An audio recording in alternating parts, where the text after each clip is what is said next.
वंदे मातरम उद्यानाचे मुख्यमंत्री देवेंद्र फडणवीस यांच्या हस्ते लोकार्पण. परमवीर चक्र विजेत्यांच्या त्यागाप्रती कृतज्ञता व्यक्त करण्यासाठी लहान मुलांवर देशभक्तीचे संस्कार व्हावे या मुख्य उद्देशानं उद्यान साकारले.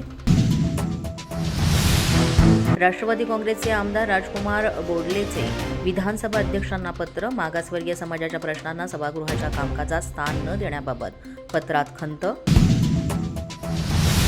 कोल्हापूरमध्ये मनपा निवडणुकीसाठी 7 निवडणूक निर्णय अधिकारी नियुक्त. निवडणुकीच्या घोषणेची ही पूर्वतयारी. कोणत्याही क्षणी निवडणुकांचे बिगुल वाजेल, विभागीय आयुक्तांचे आदेश.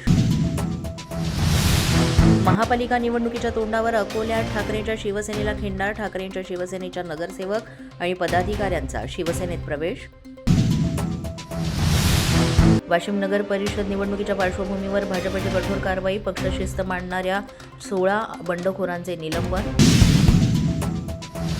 पुणे महापालिका निवडणुकीसाठी जोरदार तयारी सुरू. 4000 मतदान केंद्र निश्चित. शाळा, शासकीय निवासस्थाने, निमशासकीय इमारती, सोसायट्यांमधील जागांचा शोध. रत्नागिरी नगर परिषद प्रभाग क्रमांक 10च्या सदस्यपदासाठी 20 डिसेंबरला मतदान. युतीच्या उमेदवारांची प्रचाराला सुरुवात. भाजपचे राजेश तोंडणकर आणि मानसी कलमकर निवडणुकीच्या रिंगणात. अधिवेशनादरम्यान राज ठाकरेंचे मुख्यमंत्र्यांना पत्र. लहान मुलं बेपत्ता होण्याच्या प्रकरणात मोठी वाढ. मुलं बेपत्ता यावर सरकार नेमकं काय कारवाई करते? राज ठाकरेंचा पत्रातून फडणवीसांना प्रश्न. महाराष्ट्रासारख्या राज्याला विरोधी पक्षनेता नाही. विधिमंडळातील कामकाजातील गांभीर्य संपलंय. विधिमंडळात आता फक्त सर्कस सुरू आहे. खासदार संजय राऊतांचं वक्तव्य. पार्थ पवारांच्या वडिलांचं सरकार. अजित पवारांनी आता उगाच रंगसफेदी करू नये. पंतप्रधान मोदींनी अजित पवारांना वाचवले. खासदार संजय राऊतांचं वक्तव्य. पोलीस माझा न्यूजच्या बातमीपत्रात आज इतकंच. तुम्हाला आमचं बातमीपत्र कसं वाटतंय याबाबत अवश्य अभिप्राय कळवा.